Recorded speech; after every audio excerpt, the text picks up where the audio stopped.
Hello everyone and welcome back to the channel. Today we're diving into a topic that's close to my heart and absolutely essential for a happy life. Staying positive always. I know, it sounds easier said than done, right?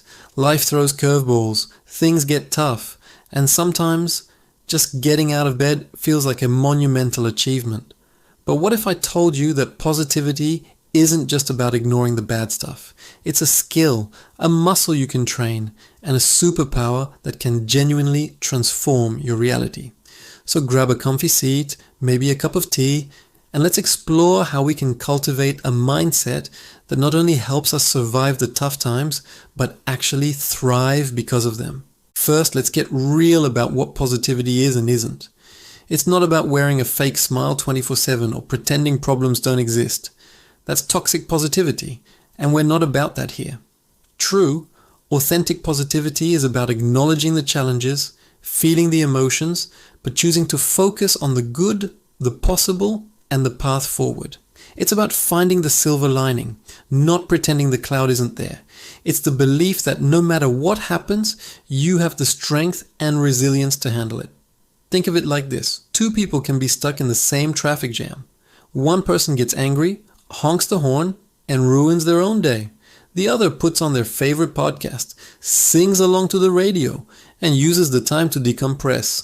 Same situation, totally different experience. That's the power of perspective, and it's something we can all learn to control. So, how do we start building this positivity muscle?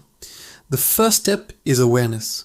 You need to become aware of your own thoughts, especially the negative ones. Our brains have a built-in negativity bias, a leftover survival instinct that makes us pay more attention to threats and dangers. It was great for our ancestors avoiding predators, but not so great when it makes us spiral over a critical email from our boss. The key is to catch these negative thoughts in the act. When you find yourself thinking, I can't do this, or everything is going wrong, just pause. Acknowledge the thought without judgment. Don't beat yourself up for having it. Just notice it. This simple act of observation creates a little bit of space between you and the thought. And in that space, you have a choice. Once you've caught the negative thought, the next step is to challenge it. Ask yourself, is this thought 100% true? Is there another way to look at this situation? What's a more empowering, more balanced thought I could have instead? For example, instead of, I completely messed up that presentation, you could reframe it as, that presentation didn't go as well as I'd hoped, but I learned a lot for next time, and some parts of it were actually pretty good. See the difference? It's not about lying to yourself. It's about finding a more accurate and constructive truth. This technique, known as cognitive reframing, is a cornerstone of building a positive mindset.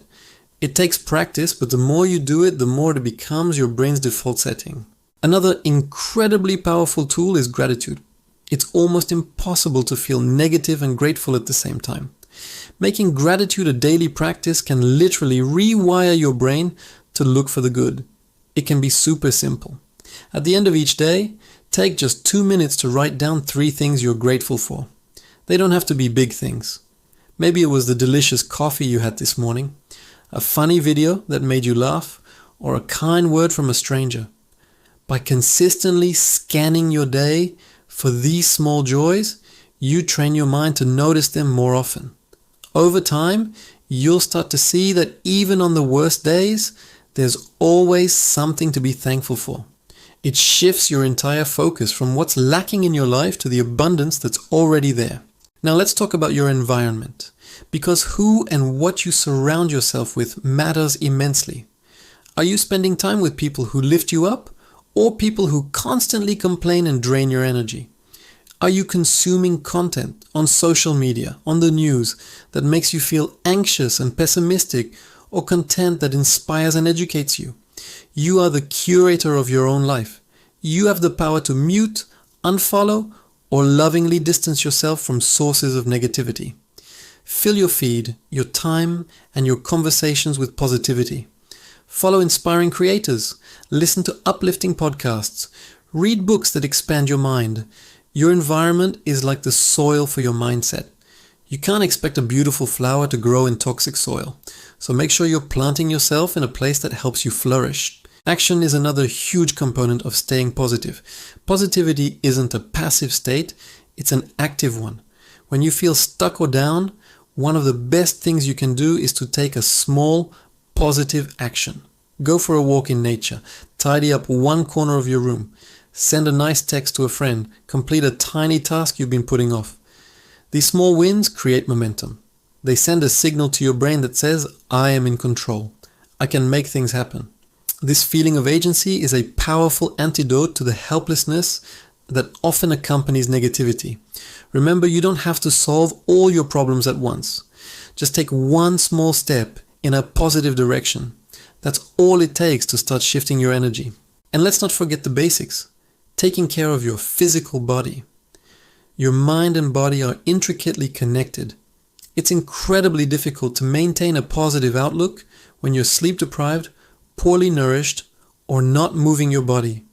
Prioritizing sleep, eating foods that make you feel good, and getting some form of regular exercise are not luxuries. They are fundamental acts of self-respect that lay the foundation for a healthy mind.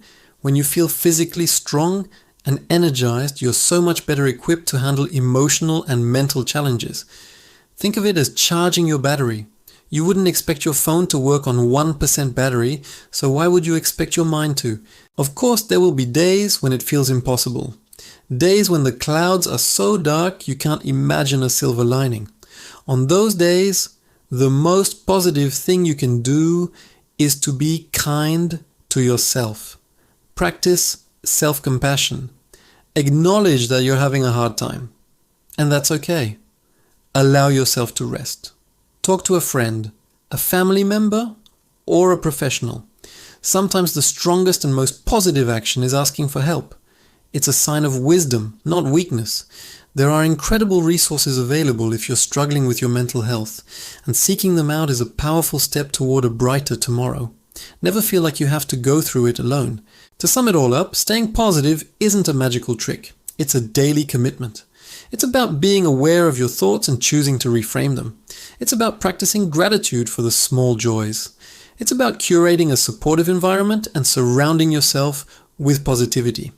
It's about taking small, actionable steps forward, especially when you feel stuck. It's about taking care of your physical well-being as a non-negotiable priority. And most importantly, it's about being kind and compassionate with yourself through the entire journey. This isn't about perfection, it's about progress. Every time you choose a positive thought over a negative one, you are winning. Every time you find something to be grateful for, you are strengthening that positivity muscle. So I challenge you today to start small. What's one thing you can do right now to invite a little more positivity into your day? Maybe it's putting on your favorite song, writing down one thing you're grateful for, or unfollowing an account that brings you down. Whatever it is, do it. Start building that momentum. You have so much more power over your own happiness and experience of life than you might think. Thank you so much for spending this time with me today. I hope this has been helpful and inspiring. If you enjoyed this video, please give it a thumbs up and don't forget to subscribe for more content on living your best life. Share your favorite positivity tip in the comments below. I'd love to read them. Until next time, stay positive and take care.